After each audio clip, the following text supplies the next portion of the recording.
안녕하세요. 윤 선생입니다. 오늘은 기독교 신앙과 구원, 그리고 복음이라는 주제로 하나님 말씀을 생각해보고 분석해보겠습니다. 먼저 신앙이란 무엇이라고 생각하십니까? 사전적 의미를 보게 되면 신앙이란 믿고 받드는 일, 초자연적인 절대자, 창조자 및 종교의 대상에 대한 신자의 태도를 신앙이라고 말합니다. 다시 말하면 자신이 믿는 그 대상을 두려워하고 경건히 여기며 자비와 사랑과 의뢰심을 갖는 것이 바로 신앙입니다. 그렇다면 기독교 신앙이란 무엇일까요? 기독교 신앙은 하나님을 믿고 하나님을 받드는 것입니다. 하나님을 두려워하고 경건히 여기며 자비와 사랑과 의뢰심을 갖는 것이 바로 기독교 신앙입니다. 우리는 하나님을 믿어야 되는데 어떻게 하나님을 믿어야 할까요? 이것이 아주 중요합니다. 자신이 생각하는 하나님, 자신이 경험하는 하나님을 믿는 것이 아니라 하나님께서 보여주시고 알려주신 그 하나님을 믿어야 한다는 것입니다. 그래서 하나님을 바르게 믿고 싶은 사람은 하나님께서 알려주신 그 하나님의 속성을 알고 그 속성대로 일하시고 행하시는 하나님을 믿는 것입니다. 여기서 속성이란 사물의 특징이나 성질을 말합니다. 불의 속성은 산소와 결합하여 연소하면서 에너지를 빛과 열의 형태로 방출하는 산화 과정을 불이라고 합니다. 그러나 불은 스스로 발생하지 않고 가연성 물질이 충분한 산소와 열과 결합할 때 발생합니다. 그리고 불은 뜨겁고 태우는 속성을 가지고 있습니다. 물은 투명한 색을 가지고 있고 냄새도 없는 액체입니다. 물은 산소와 수소가 결합된 것으로서 생명을 유지하는 데 있어서는 없어서는 안 되는 귀한 물질입니다. 이와 같이 우리는 불의 속성, 물의 속성을 알고 있기 때문에 불과 물을 잘 활용할 수 있는 것입니다. 이와 같이 하나님의 속성은 하나님의 본질을 나타내고 표현해서 피조물에게 보이는 하나님의 상태를 속성이라고 말할 수 있습니다. 그러나 하나님은 영이시기 때문에 우리 스스로는 영이신 하나님을 절대로 알 수 없습니다. 그렇기 때문에 우리는 하나님께서 보여주시고 말씀해 주신 것을 알아야 하나님의 참된 속성을 알 수 있는 것입니다. 하나님께서 우리에게 보여주신 하나님의 속성은 크게 두 부분으로 나눌 수 있습니다. 첫 번째는 절대적 속성, 두 번째는 품성상의 속성. 절대적 속성은 하나님에게만 해당하는 속성, 비공유적인 속성을 말합니다. 품성상의 속성은 상대적인 속성, 피조물들이나 인간들에게도 발견되는 속성을 말합니다. 그래서 품성상의 속성은 공유적인 속성입니다. 먼저 절대적 속성, 비공유적인 속성은 7가지로 정리해 보았습니다. 이 속성은 하나님에게만 해당하는 속성입니다. 첫 번째, 독립성 혹은 자존성. 하나님은 다른 피조된 존재의 도움이 필요 없이 스스로 존재한다는 것입니다. 스스로 독립하며 자존하신 분입니다. 출애굽기 3장 14절에 모세에게 나는 스스로 있는 자이다 라고 정확히 우리에게 알려주셨습니다. 두 번째 속성은 영원성을 가지고 계십니다. 하나님의 영원성이란 시간을 넘어선 존재로서 영원히 존재하는 분이라는 것입니다. 시편 90편 2절에서 하나님은 시작도 끝도 없으신 분이라고 밝히고 있습니다. 그리고 하나님은 나는 알파요 오메가라고 말씀해 주셨습니다. 창세기 1장에서 말씀해 주신 하나님이 지금 우리에게 말씀해 주시는 그 하나님이십니다. 하나님은 시간을 창조하신 분으로서 시간을 넘어서 영원하신 분입니다. 세 번째, 불변성. 하나님은 영원히 변하지 않으신 분입니다. 하나님의 존재와 그 속성에 있어서도 절대 변하지 않으십니다. 그리고 하나님은 하나님께서 뜻하신 것에서 절대 변하지 않으십니다. 한번 정하신 뜻은 절대 바꾸지 않으신 분입니다. 성경에서 가끔 하나님께서 후회하시며 한탄하신다는 그런 부분이 묘사되어 있습니다. 그러나 이것은 단순히 하나님의 심정을 인간적인 말로 표현한 것에 지나지 않습니다. 하나님은 변함이 없는 분이십니다. 네 번째, 무한성. 하나님은 모든 제한으로부터 자유로우신 분입니다. 첫 번째, 본질적 무한성. 하나님은 그 존재나 속성에 있어서도 무한하십니다. 인간의 지식과 사랑은 유한하나 하나님의 지식과 하나님의 사랑은 질적인 면에서 무한하다는 것입니다. 두 번째, 시간적 무한성. 모든 피조물은 시작과 끝을 가지고 있고 시간 속에 존재하나 하나님은 모든 시간적 제한과 순간의 연속을 초월해서 모든 것을 현재로 파악하시며 행동하시는 자유로우신 분입니다. 공간적 무한성. 하나님은 모든 공간에 존재하십니다. 하나님은 모든 피조물에 내주하시지만 조금도 그 피조물의 구속은 받지 않습니다. 하나님의 속성은 무한하십니다. 다섯 번째, 전지성. 하나님은 과거, 현재, 미래일, 가능성을 포함한 모든 일에 대해서 시간을 초월하셔서 모든 것을 직접적으로 그리고 전체적으로 완전하게 아시는 분입니다. 하나님은 전지하십니다. 여섯 번째, 편재성. 하나님은 본질상 무한하심으로 시간과 공간을 초월해서 어디든 계십니다. 그러므로 하나님은 피조세계나 우주 그 어디에서도 자신의 모습을 드러내실 수 있습니다.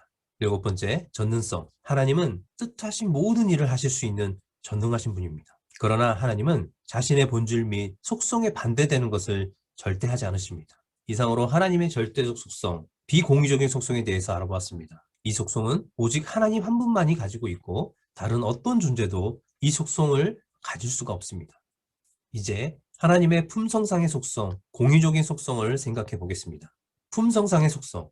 이 속성은 하나님 외에 피조물도 가질 수 있거나 가지고 있는 속성을 말합니다. 사람에게도 이런 하나님의 속성을 찾아볼 수 있으나 그러나 인간의 것은 유한한 반면 하나님의 것은 무한하고 완전합니다. 첫 번째, 영적 속성.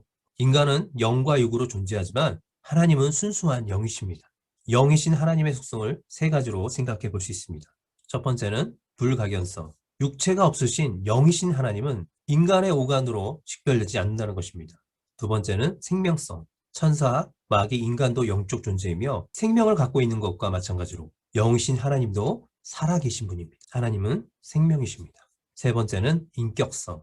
영이신 하나님은 도덕성을 지니며 결정을 스스로 하시는 인격적 존재이십니다. 두 번째는 주권적 속성. 하나님은 만물의 창조자이시며 만물 위에 계시므로 모든 피조물을 기쁜 뜻에 따라서 다스리십니다. 그러므로 하나님은 행동 방향이나 계획을 하거나 결정하는 능력적인 주권적 의지와 이루고자 의지하신 것은 무엇이든지 성취하시는 주권적인 능력이 있습니다. 하나님은 주권적 속성을 가지고 계십니다. 세 번째는 도덕적 속성. 영이신 하나님도 도덕적 속성을 가지고 계십니다. 하나님의 도덕적 속성은 세 가지로 분리할 수 있습니다. 첫 번째, 하나님의 거룩하심. 하나님은 모든 피조물로부터 구별되어 무한한 위엄을 갖고 계시며 따라서 죄로부터 완전히 떠나 계십니다. 두 번째는 하나님의 의. 거룩하신 하나님은 피조물과 관계에 있어서 나타날 때 의로서 표출하십니다. 이 속성은 하나님께서 피조물을 다스리는 통치 원리입니다. 순종하는 자에게 상을 주시고 불순종하는 자에게 벌을 내리신다는 점에서 잘 나타납니다. 세 번째는 하나님의 선. 하나님은 존재 자체가 선이시며 피조물을 선으로 대하십니다. 피조물을 향한 하나님의 선은 다음과 같습니다. 자선, 사랑, 은혜, 긍휼, 오래 참음이 있습니다. 하나님은 이런 도덕적 속성을 가지고 계신 분입니다. 네 번째는 지성적 속성. 하나님은 의식적이며 지적인 존재로서 모든 것을 참으로 아십니다. 지성적 속성에도 세 가지로 나눠 생각해 볼 수 있습니다. 첫 번째는 하나님의 지식. 하나님은 자신과 모든 사물의 과거, 현재, 미래의 모든 것을 아시되 완전하게 아십니다. 두 번째는 하나님의 지혜입니다. 하나님은 자기 목적을 달성하기 위해서 자기의 지식을 응용하시되 자기를 가장 영화롭게 하는 방식대로 하시는 지혜로우신 분입니다. 세 번째, 하나님의 진정성. 하나님은 존재 자체가 진실하시므로 모든 사물을 있는 그대로 진실하게 하시며 또한 인간에게 주신 계시도 진실하십니다. 그러므로 하나님은 그의 백성들에게 주신 언약 또한 진실하게 지키십니다. 지금까지 하나님의 속성을 찾아보았습니다.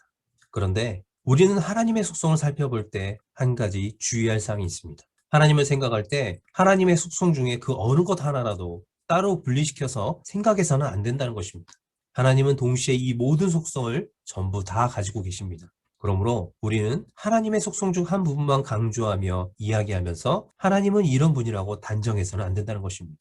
하나님은 모든 속성을 가지고 가장 공의롭고 아름답게 그리고 사랑과 은혜로 일하십니다. 우리가 하나님의 속성을 이렇게 분리한 이유는 하나님을 바로 알고 그 하나님의 품성을 온전히 덧입기 위해서 우리는 이렇게 분리한 것입니다. 그러나 유한한 인간이 무한한 하나님의 속성에 대해서 아무리 잘 분리한다 해도 결국은 하나님을 쭈그려터 놓을 수밖에 없기 때문에 이것이 하나님의 속성의 전부라고 생각해서는 안 된다는 것입니다. 그래서 우리는 잘 이해가 되지 않을 때마다 하나님의 속성을 생각하면서 하나님의 뜻을 찾아봐야 할 것입니다. 우리가 하나님의 말씀을 읽을 때도 이 하나님의 속성 안에서 그 뜻을 해석해야지만 하나님의 온전한 뜻을 찾을 수 있다는 것입니다. 기독교 신앙은 이런 속성으로 일하시는 하나님을 믿는 것입니다. 그리고 기독교 신앙은 이런 속성을 가지고 일하시는 하나님의 뜻을 받드는 것입니다. 그래서 이 시간 하나님의 속성을 깊이 생각하면서 하나님의 말씀을 생각해 보겠습니다. 성경 66권은 무엇을 말씀하고 있습니까? 구약은 오실 메시아에 대해서, 그리고 신약은 오신 메시아 예수 그리스도에 대한 말씀이라고 이야기합니다. 이런 관점으로 성경 66권을 본다면 성경은 무엇을 이야기하고 있는 것입니까? 성경의 중심의 내용은 메시아에 대한 말씀이라는 것입니다. 메시아는 구원자, 해방자라는 의미가 있습니다. 그러므로 성경은 구원에 대한 말씀이라고 이야기할 수 있습니다. 그래서 성경은 사람이 왜 구원받아야 하는지, 어떻게 구원받는지 자세히 말씀해 주고 있습니다.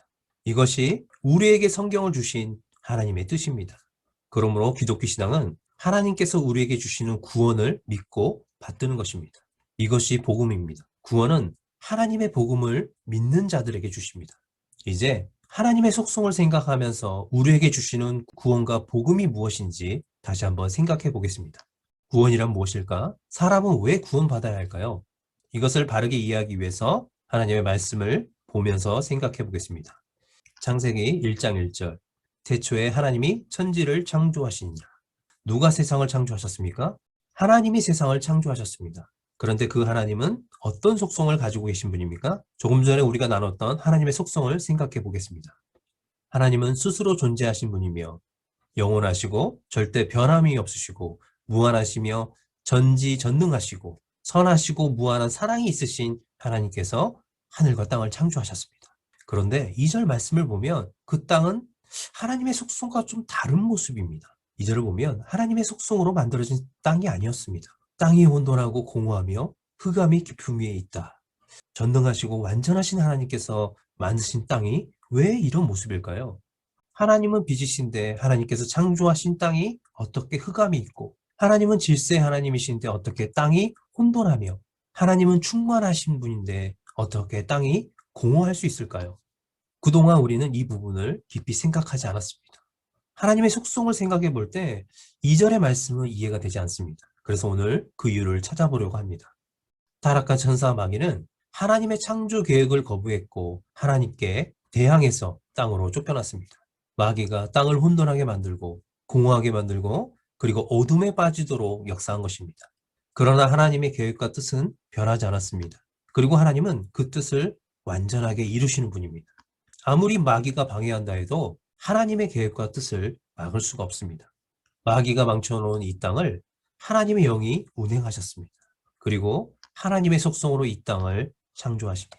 빛으로 어둠을 물리치시고 질서로 혼돈을 물리치시고 충만으로 공허함을 물리치시고 이 땅을 창조하셨습니다. 그리고 하나님은 이 땅에 특별한 피조물을 하나 만들었는데 그것이 바로 사람입니다. 창세기 1장 26절에서 28절까지 말씀을 보면 하나님께서 사람을 창조하신 목적이 무엇인지 알 수 있습니다. 하나님은 하나님의 형상과 모양대로 사람을 창조하시고 그들에게 복을 주시며 땅에서 생육하고 번성에 충만하라고 하셨습니다. 그리고 이 땅을 정복하고 모든 생물을 다스리라고 하셨습니다. 그런데 하나님은 왜 사람을 하나님의 형상과 모양으로 만드셨을까요? 그리고 왜 그들에게 복을 주셨을까요? 이 부분에 대해서는 창세기 2장을 보면서 이야기하겠습니다. 창세기 2장 7절, 8절을 보게 되면 하나님께서 사람을 흙으로 지으시고 그 코에 생기를 불어넣었다고 말씀하십니다. 그리고 15절 말씀 보게 되면 에덴 동산에 두시고 그것을 경작하여 지키라고 말씀하십니다. 하나님께서 사람을 만드신 목적은 에덴 동산을 경작하고 지키게 하시기 위해서 창조하셨다는 것을 알 수 있습니다. 그런데 하나님께서 빛과 질서와 충만으로 이 세상을 만드셨는데 과연 아담은 어떻게 지켜야 했을까요? 그리고 무엇으로부터 지켜야 했을까요? 그것은 마귀에게 이 세상이 혼돈과 공허와 흑암이 빠지지 않도록 지켜내라고 명령을 주신 것입니다. 그래서 사람을 하나님의 형상과 모양으로 만드시고 복을 주어 이 땅을 지키고 갖고 나갈 수 있는 권세와 능력을 주신 것입니다. 그런데 17절에서 하나님은 선악과 명령을 주십니다. 하나님은 왜 선악과 명령을 주셨을까요? 그런데 이 말씀은 땅을 지키라는 명령과 관계가 있습니다. 천지를 창조하신 하나님의 계획은 사람을 하나님의 형상과 모양으로 만들어서 가장 좋은 곳을 주시고 그들과 영원히 함께 하시는 것이었습니다. 그런데 세상에 하나님의 속성과 반대되는 악한 마귀가 있습니다. 하나님께서 사람들에게 가장 좋은 곳을 주시고 영원히 함께하기 위해서는 이 악한 마귀가 없어져야 됩니다. 하나님은 거룩하신 분이기 때문에 죄악과 함께하실 수 없습니다. 그래서 이 악한 마귀가 없어져야 영원한 하나님 나라가 시작될 수 있습니다.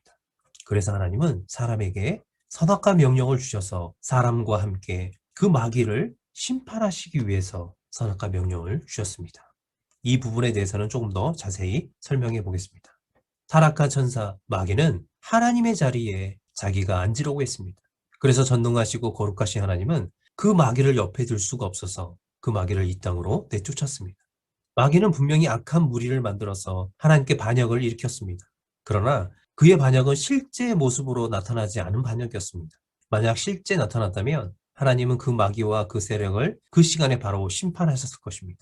그런데 아직 실제로 나타나지 않은 마귀를 하나님께서 강제로 지옥으로 보내면 어떤 문제가 일어날까요?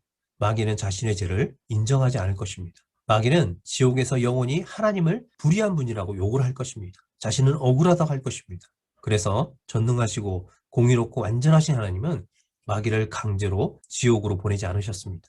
하나님은 그의 죄를 확실히 드러나게 하시려고 사람들에게 선악과 명령을 주신 것입니다.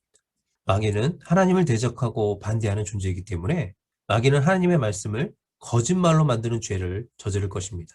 이때 마귀의 죄가 확실히 드러나는 것입니다. 마귀는 더 이상 자신이 죄 없다고 할 수 없게 됩니다. 하나님은 이런 마귀의 죄를 완전히 드러내시고 그들을 심판하심으로 세상의 죄악은 사라지고 이 세상은 거룩하고 아름다운 하나님의 완전한 나라가 되는 것입니다. 하나님은 이 일을 하나님의 형상과 모양으로 만든 사람들과 함께 하시기를 원하셨습니다. 그런데 여기서 우리가 한 가지 생각해 볼 것이 있습니다. 마귀는 왜 회개하지 않고 끝까지 하나님을 대적하는 걸까요? 그들은 영적 존재이기 때문에 영은 한 번 실수하면 그것이 영원한 실수가 됩니다. 영은 한 번 실수로 하나님과 단절되면 그것은 영원한 단절이기 때문입니다. 그래서 영은 한 번 실수하면 구원받을 수가 없습니다. 하나님께서 아무리 선하신 분이라 할지라도 영적인 존재의 마귀는 용서를 받거나 구원을 받을 수가 없습니다. 그래서 이 마귀는 하나님과 영원히 단절됐기 때문에 하나님과 반대되는 속성을 가지고 끝까지 하나님을 대적하는 것입니다. 그러나 사람은 영적 존재이지만 육체가 있습니다. 이것이 얼마나 큰 축복인지 모릅니다. 이것이 하나님의 놀라운 사랑입니다.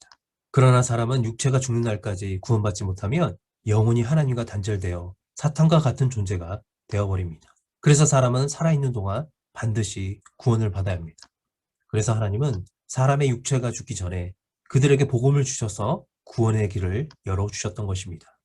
이렇게 말씀하면 어떤 분들은 하나님께서 사람을 만드신 이유가 마귀를 심판하기 위해서입니까? 라고 질문하는 분이 있습니다. 그러나 그렇지 않습니다. 창세기 1장 1절에서 영이신 하나님께서 천지, 하늘과 땅을 창조하셨다고 말씀하셨습니다. 이것은 땅에 필요한 존재, 육체를 가진 존재를 이미 만드시려고 계획하셨다는 것을 알 수 있습니다. 그런데 이 계획을 반대한 마귀가 이 땅을 혼돈과 공허와 흑암에 빠뜨린 것입니다. 그러나 하나님의 창조와 그 뜻은 변하지 않습니다. 하나님은 완전하게 완성하실 것입니다. 이것이 성경을 통해서 우리에게 주시는 하나님의 뜻입니다. 하나님은 하나님의 모양과 형상으로 만든 사람들과 영원히 함께 하시기를 원하십니다. 하나님의 이 뜻은 절대 변하지 않습니다. 그래서 하나님은 마귀를 심판하시고 죄악으로 죽게 된 사람을 죄악 가운데 구원해 주시는 것입니다. 바울은 데살로니가 전서 5장 23절 24절에서 평강의 하나님이 친히 너희를 온전히 거룩하게 하시고 또 너희의 온 영과 혼과 몸이 우리 주 예수 그리스도께서 강림하실 때에 흠없게 보존되길 원하노라. 너희를 부르신 이는 미쁘시니 그가 또한 이루시리라. 하나님께서 주시는 구원은 영적 구원만이 아니라 우리의 영과 혼과 육을 모두 새롭게 해주신다는 것입니다.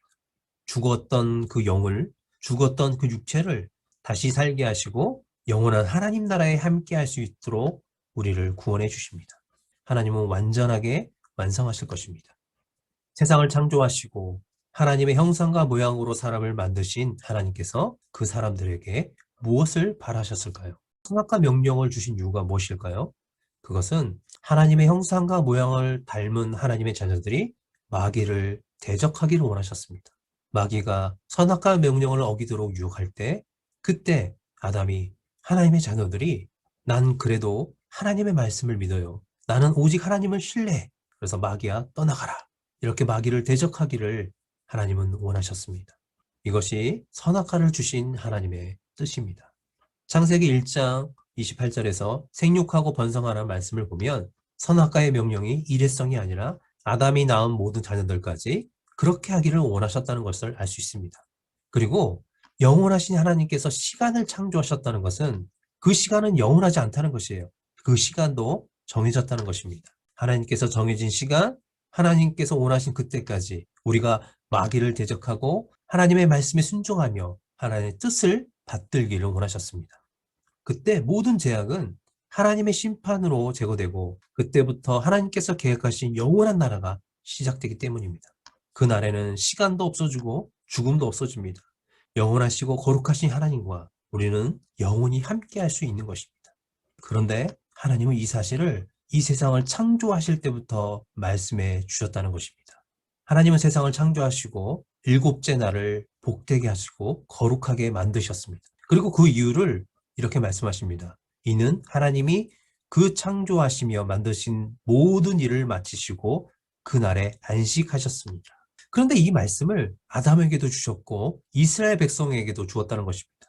10계명, 4계명에서 안식일을 기억하여 거룩하게 지키라. 하나님은 우리에게 왜 안식일을 기억하며 거룩하게 지키라고 하셨을까요? 히브리서 4장에서도 참 안식에 대해서 말씀해 주고 있습니다. 우리에게 참 안식이 남아있다. 이 안식은 창조 때부터 약속해 주신 안식이라고 말씀하고 있습니다. 그리고 하나님은 말씀 안에서 나는 알파요 오메가라고 말씀해 주십니다. 영원하신 하나님께서 왜 자꾸 시작과 끝을 말씀하는 걸까요? 안식일에 하나님의 참뜻이 있다는 것입니다. 이 안식일의 의미는 그냥 쉬는 것이 아니라 이 세상의 시작과 끝이 있다는 것을 우리에게 말씀해 주고 있습니다. 우리의 끝은 안식입니다. 영원한 하나님과의 안식입니다. 하나님은 창조 때부터 우리에게 이 말씀을 주셨습니다. 하나님은 우리에게 이 사실을 기억하고 이 안식의 날을 소망하며 살도록 하신 것입니다. 우리에게는 참 안식이 남아 있습니다. 이 세상은 너희가 영원히 거하는 곳이 아니란다. 이 땅이 끝나면 그때 영원한 안식, 하나님과 영원히 함께하는 곳이 있단다. 하나님은 우리에게 이것을 기억하라고 말씀하십니다. 하나님께서 이 땅을 만드신 목적을 이루시고 새하늘과 새 땅을 우리에게 주셔서 영원한 안식을 누리게 할 것입니다. 그래서 우리는 안식일에 영원한 안식을 기억하며 그 날을 소망해야 하는 것입니다. 그런데 사람이 이 마귀의 유혹에 넘어갔습니다. 마귀는 이제 현행범으로 그 죄가 드러났지만 문제는 사람입니다. 하나님의 모양과 형상으로 만들어진 사람도 그 죄로 영원히 죽고 영원히 심판받게 되었습니다. 그래서 하나님은 하나님의 형상과 모양으로 만든 이 사람을 구원하시기 위해서 길을 열어주셨습니다. 이것이 복음입니다. 이 사실에 대해서는 성경의 마지막의 말씀 계시록을 보면 잘 알 수 있습니다. 계시록 19장과 20장을 보면 하나님께서 말씀하신 그 마지막 날에는 세상의 모든 죄와 사망과 음부까지 모두 불못에 던져버리십니다. 원래 영원한 지옥, 불못은 마귀와 그 세력을 심판하기 위해 준비하신 장소입니다. 그래서 하나님은 그 마지막 날 마귀와 사탄과 그를 따르는 모든 세상의 죄를 그곳에 던지십니다. 그러나 하나님의 형상과 모양으로 만든 사람들에게는 구원의 길을 열어주셨습니다. 하나님의 복음을 믿는 자들에게 영원한 불못 심판을 받지 않도록 하나님은 구원해 주셨습니다. 이것이 우리를 향한 하나님의 뜻입니다. 사람을 하나님의 모양과 형상으로 만드신 그 창조의 목적, 그들을 자녀 삼아 영원히 함께 하시려는 하나님의 계획은 영원히 변함이 없습니다. 하나님의 뜻은 변하지 않습니다. 그래서 우리는 구원을 받아야 합니다. 하나님께서 창조로부터 계획하시고 반드시 이루실 하나님 나라를 위해서 그 수가 차기까지 사람들은 구원을 받아야 합니다. 이것이 하나님의 뜻입니다. 그렇다면 우리를 구원해 주시는 복음이 무엇입니까? 하나님은 아담이 죄를 짓는 그 순간부터 구원해 주시겠다고 약속해 주셨습니다. 이것이 복음입니다. 창세기 3장 15절에 내가 너로 여자와 온수가 되게 하고 내 후손도 여자의 후손과 온수가 되게 하리니 여자의 후손은 내 머리를 상하게 할 것이요 너는 그의 발꿈치를 상하게 할 것이니라. 이것이 구원의 원시 복음입니다. 구원은 이 복음을 믿는 것입니다. 아담도 이 복음을 믿음으로 구원을 얻었습니다. 창세기 3장 20절을 보면 아담은 하나님께서 주신 복음을 믿고 받들었습니다. 20절에서 아담이 무엇이라 고백합니까? 아담이 아내의 이름을 하하라 불렀으니. 아담은 왜 갑자기 그의 아내의 이름을 하하라 불렀을까요?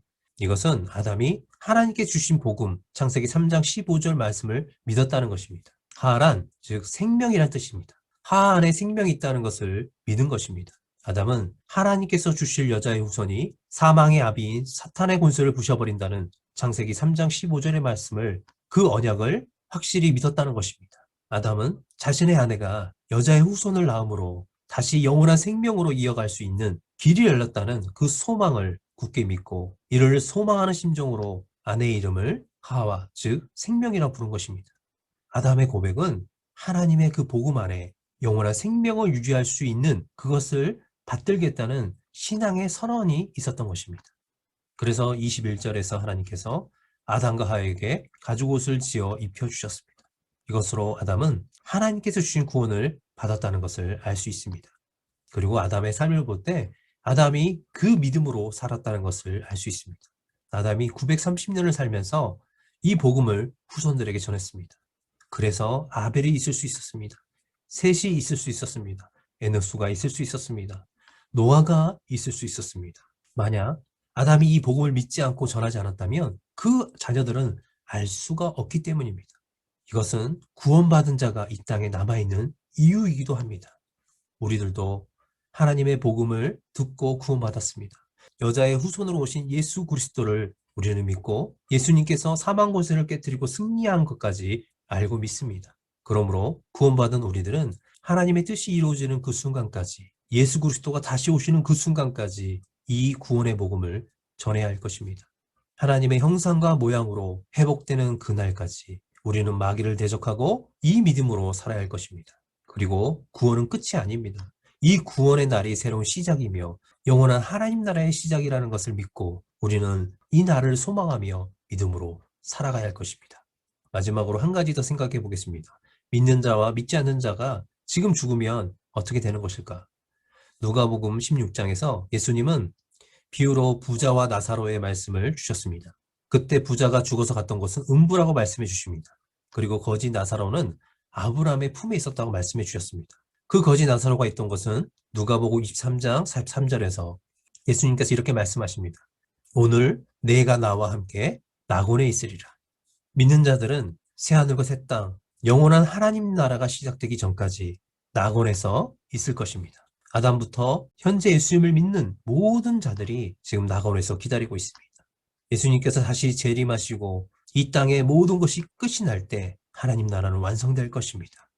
그때 이 복음을 믿었던 모든 자들은 그 나라에 들어가게 될 것입니다. 그러면 믿지 않는 자들은 어디에 있습니까? 믿지 않는 자들은 모두 가인으로부터 지금의 세대까지 앞으로 올 모든 세대의 사람들은 모두 음부에 있습니다. 그러다가 백보자 심판을 통해서 영원한 불못에 던져질 것입니다. 이것이 성경에서 우리에게 주신 하나님의 뜻입니다. 우리는 시간 속에 있기 때문에 이 하나님의 뜻을 우리는 온전히 이해할 수 없습니다. 그러나 하나님의 속성을 기억하면서 하나님의 말씀 속에서 하나님의 참된 뜻을 찾을 수 있기를 축복합니다. 지금까지 기독교 신앙과 구원 그리고 복음에 대해서 말씀을 나눴습니다. 지금까지 내가 어떤 신앙을 가지고 살았으며 어떤 구원의 소망을 품었는지 다시 한번 생각하시고 하나님의 뜻을 온전히 받드는 저와 여러분이 될 수 있기를 예수 그리스도 이름으로 축복합니다.